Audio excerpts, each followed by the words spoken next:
একটা মা যেমন তার সন্তানকে বাবার ভালোবাসা দিতে পারে না, তেমনি একটা বাবাও তার সন্তান মায়ের ভালোবাসা দিতে পারে না। বাবার ভালোবাসা শুধু বাবাই দিতে পারে, আর মায়ের ভালোবাসা শুধু মা দিতে পারে।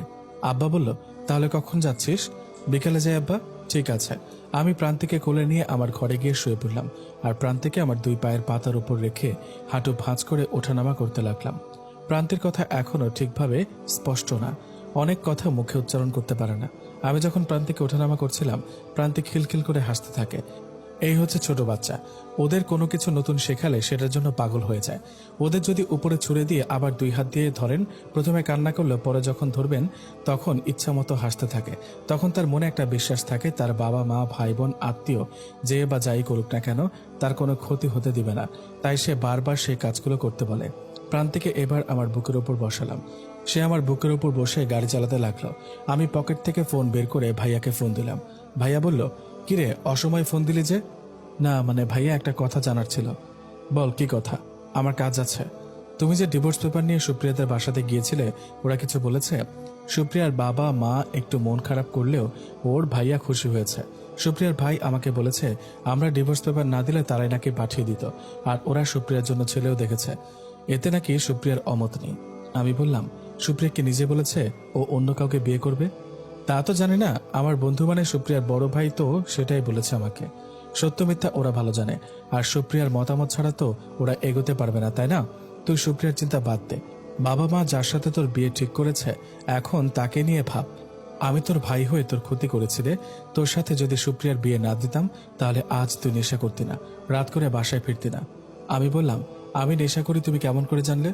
তোর ভাবি তোর কাপড় ধুতে গিয়ে তোর প্যান্টের পকেট থেকে সিগারেট আর লাইটার পায়, তারপর আমাকে বলে, আমি পরে খোঁজ নিয়ে জানতে পারি তুই আর আগের শামীম নাই। তাই তোর ভাবি মা আর আব্বাকে বলে তোর বিয়ে ঠিক করলো, যদি আবার ভালো হয়ে যাস। আমি আর কোনো কিছু না বলে ফোন কেটে দিলাম। বিকেলে সবার কাছ থেকে বিদায় নিয়ে আমি আমাদের গাড়ি নিয়ে আমার হবু বউয়ের বাসাতে চলে গেলাম। আমি যাওয়ার পর তারা আমাকে দেখে জামাই আদর করা শুরু করে দিল, কিন্তু যার সাথে বিয়ে হবে তাকে তো দেখছি না। কিছুক্ষণ পর আমার হবু শ্বশুর আমার হবু বউকে আমার কাছে দিয়ে ওরা বাইরে চলে গেল। হয়তোবা তারা বুঝতে পেরেছে আমি তাদের মেয়ের সাথে কথা বলতে চাই। মেয়ে আসার পর থেকে একবারও আমার দিকে চোখ তুলেও তাকালো না, হয়তোবা লজ্জা করছে। তাই আমি প্রথমে শুরু করলাম, কেমন আছেন? কোনো কারণে কি আপনার মন খারাপ নাকি? নাকি আমাকে আপনার পছন্দ হয়নি? মেয়েটা বলল, এমা এটা কি বলেন, আপনাকে পছন্দ না হওয়ার কি আছে? আর আমি ভালো আছি। আমি আসলে ছেলেদের সাথে কথা বলতে ভয় করি। মাথা নিচু করে বলল, আপনার সাথে তো আমার বিয়ে হবে, তখনও কি আমাকে ভয় করবেন? মেয়েটা বলল, তখন সেটা দেখা যাবে। আমাকে আপনি করে না বলে তুমি করে বললে খুশি হব, কারণ আমি আপনার থেকে ছোট। ঠিক আছে, সেটা না হয় দেখা যাবে। এবার আপনার নামটা বলুন। আমি তো জানি না, সাথে পাঠক পাঠিকাও জানে না। মেয়েটা বলল, তুমি করে বললে আপনাকে আমি আমার নাম বলবো।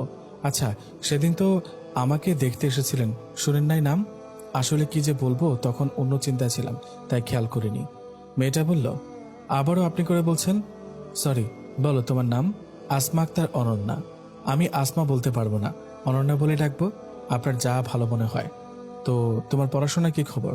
বিয়ের পরও কি পড়তে চাও? আমার পড়াশোনা করতে খুব ভালো লাগে। বিয়ের পর তো আপনাদের বাসার কাজ করে নেবেন, সারাদিন আমাকে কি পড়াবেন নাকি?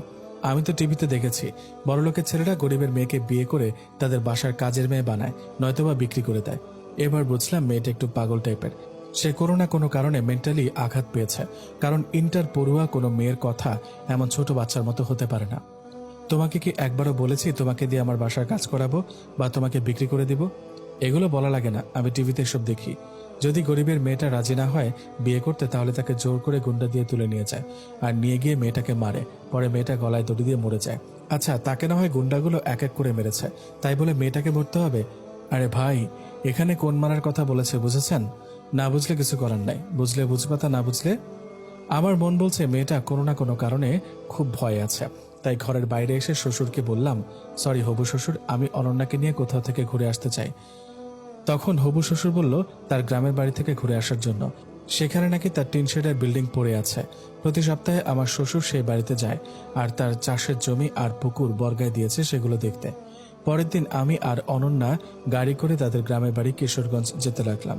অনন্যা তো যাবেই না গ্রামে, তার নাকি সেখানে যেতে ভয় করে। তার বাবা মা বোন অনেক জোর করে আমার সাথে পাঠিয়ে দিল। দুজনেই গাড়ির সামনের সিটে। আমি গাড়ি চালাচ্ছি, কিন্তু অনন্যা গাড়ির জানলার কাছে গুটিসুটি হয়ে সিটের উপরে পা তুলে আছে। আমি কিছু বুঝলাম না সে কেন ভয় পেয়ে আছে এত। দীর্ঘ জার্নি করার পর আমরা গন্তব্যে এসে পৌঁছালাম। অনন্যাকে গাড়ি থেকে নামতে বললে সে চারদিকে ভালো করে তাকালো, তারপর গাড়ি থেকে নেমে তার বাড়ির ভিতরে গিয়ে ঢুকলো। আসলে অনন্যা আমাকে পুরো পথ বলে দিয়েছে, ভয় থাকলেও সে রাস্তা চিনিয়ে দিয়েছে। সেই গতকাল থেকে দেখেছি অনন্যা আমার কাছ থেকে দূরে দূরে থাকে। মাঝে মাঝে সুস্থ মানুষের মতো কথা বলে, মাঝে মাঝে মনে হয় সে অস্বাভাবিক। ওদের বাড়িতে ঢোকার পর অনন্যা রান্নাঘরে চলে গেল।